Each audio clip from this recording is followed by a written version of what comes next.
Que Deus e paz do Mestre Jesus continue em nossos corações, que possa nos iluminar, que possa nos abençoar e que possamos trazer proveito o máximo possível dessa bênção. Do Evangelho segundo Lucas, capítulo 2, versículo 22. Quando se completaram os dias para a purificação deles, segundo a lei de Moisés, levaram-no a Jerusalém, a fim de apresentá-lo ao Senhor, conforme está escrito na lei do Senhor. Todo macho que abre o útero será consagrado ao Senhor. E para oferecer em sacrifício, como é bem dito na lei do Senhor, um par de rolas ou 2 pombinhos. Havia em Jerusalém um homem chamado Simeão, que era justo e piedoso. Ele esperava a consolação de Israel e o Espírito Santo estava nele. Fora-lhe revelado pelo Espírito Santo que não veria a morte antes de ver o Cristo do Senhor. Movido pelo Espírito, ele veio ao templo. E quando os pais trouxeram o menino Jesus para cumprir as prescrições da lei a seu respeito, ele o tomou nos braços e bendisse a Deus, dizendo: Agora, soberano Senhor, podes despedir em paz o teu servo, segundo a tua palavra, porque meus olhos viram tua salvação, que preparaste em face de todos os povos, luz para iluminar as nações, e glória de teu povo, Israel.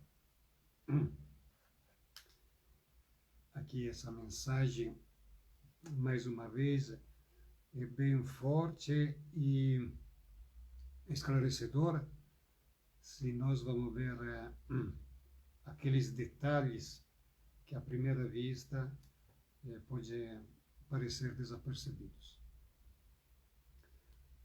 Como já dissemos várias vezes e voltamos a dizer, porque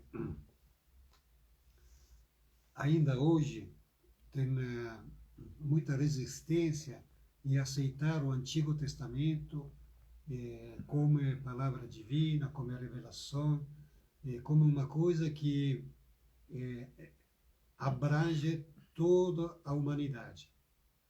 Estou usando exatamente essa palavra para não usar todos os homens, mas toda a humanidade. Então, quando se completaram os dias da purificação deles, quer dizer, deles de quem? Tanto da mãe quanto do filho. E no caso, como está escrito na lei, todo macho primogênito, ele deve ser consagrado a Deus. Então, Jesus já foi circuncidado, como já vimos anteriormente. Mas agora ele está no templo de Jerusalém, quer dizer, que era o templo sagrado, que ainda hoje é o lugar mais sagrado da religião judaica, e para ser apresentado ao Senhor.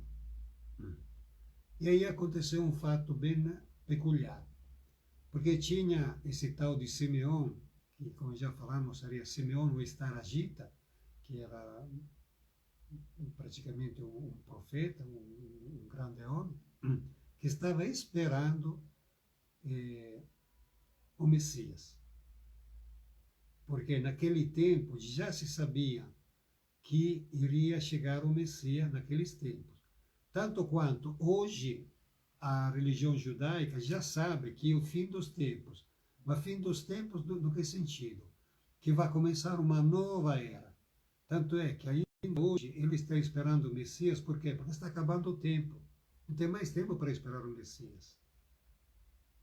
Porque, segundo os estudos deles, seriam 6.000 anos da vinda de Adão na Terra. Então, são justamente, daqui a pouco, 6.000 anos.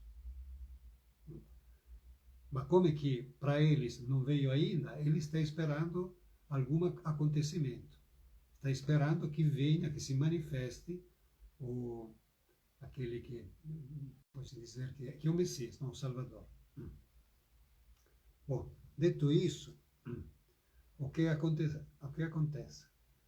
Que o Simeão, ele ele foi chamado ao templo naqueles dias, porque ele não vivia aí. Ele vivia um pouco longe. Mas ele sabia que estava chegando Jesus. E quando viu Jesus, o pegou nos braços. E aí fiz o cântico de Simeão, que vai dizer em latino, eu nunca demito. Agora, soberano Senhor, opa. Mas ele sempre não fala de Deus, ele aqui está chamando com outro nome, é soberano Senhor. Então, veja bem, como nós já falamos, tem diferença quando nós traduzimos Deus como Elohim, a palavra Elohim, e o tetragrama sagrado, mas na realidade são duas coisas diferentes. Aqui, o Simeão, ele está falando uma terceira colocação, soberano Senhor. Né?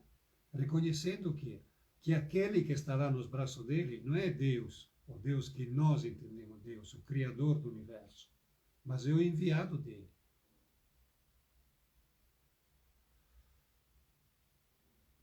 Bom, me foi revelado, agora, preparaste em face de todos os povos, porque aqui tem sempre uma base da religião judaica, que eles sempre se consideraram o povo eleito. Mas eleito por qual motivo? Que eram privilegiados? Não exatamente. Ele era eleito para trazer a crença do Deus único na terra, para revelar isso a todos os povos, para que todos os povos pudessem aceitar um Deus único. Por isso que o povo eleito não é privilegiado. Eleito é outra coisa. Eleito significa responsável disso. Tanto é que nos mandamentos que eles têm, nos preceitos que eles têm, que são mais que 10, são 600 e tantos, o que eles têm? Ele deve ter o maior cuidado com os estrangeiros. Os estrangeiros significa o quê? Aquele que não são da religião deles. Eles têm que amar os irmãos, aquele que está na própria religião, claro. Os irmãos, ele acredita em Deus e tudo mais. Mas os estrangeiros, aquele que não acredita em Deus, ele deve ter também muito respeito, muito carinho. Por quê? Para ele devem estar participante do povo.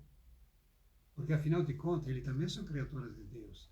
Não é que isso era desconhecido dos judeus. Era bem conhecido. E Simeão aqui dá mais uma vez o testemunho disso, que fala de trazer para todos os povos, não era somente para Israel. Luz para iluminar as nações e glória do teu povo Israel. Claro que dava glória a Israel, porque Israel desempenhando esse papel, como podemos dizer, cumprindo o dever dele, era glorificado. Porque nós também, como não sendo judeus, nós temos que ter o maior carinho, o maior respeito para o povo judaico. Por qual motivo? Por um motivo muito simples, que eles têm uma tarefa, uma incumbência muito grande, mas muito grande mesmo. Isso é o cântico de Simeão. Que aqui, mais uma vez, nós vamos ver como a religião judaica, naquele tempo, ainda hoje, ele é muito poética, é muito musical. Não é apenas a palavra, no sentido que nós temos hoje em dia de palavra, quer dizer, do som de uma palavra, da palavra escrita. Era a palavra no sentido de logos, era uma coisa que materializava um sentimento. E isso estava expressando, materializando um sentimento mesmo. E nesse caso que tem os famosos cânticos, e depois tem no Antigo Testamento os vários cânticos, né? O livro dos cânticos. Versículo 33. Seu pai e sua mãe, de Jesus, estavam admirados com o que diziam dele. Simeão abençoou e disse a Maria,